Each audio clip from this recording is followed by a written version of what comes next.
சென்னையிலிருந்து நாகை வரையிலான கடற்பகுதியில 8 முதல் 12 அடி வரைக்கும் கடல் சீற்றத்தோடு காணப்பட வாய்ப்பு இருப்பதாகவும் பொதுமக்கள் கடலுக்கும் கடற்கரை பரப்புக்கும் செல்வதை தவிர்க்குமாறு எச்சரிக்கை என்பது விடுக்கப்பட்டிருக்கிறது.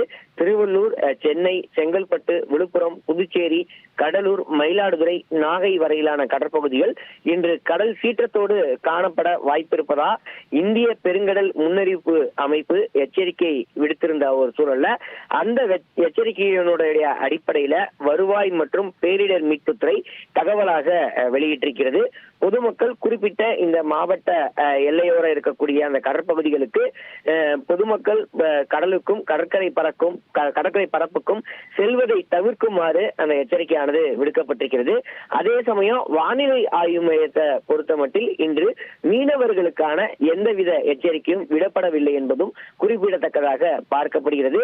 வெப்பநிலை முன்னறிவிப்பை பொறுத்தமட்டில் வெப்பநிலை மட்டுமே உயரும் எனவும் மீனவர்கள் கடலுக்கு செல்லலாம் எனவும் வானிலை ஆய்வு மையம் மாறுபட்ட ஒரு கருத்தை தெரிவித்திருப்பதும் குறிப்பிடத்தக்கது.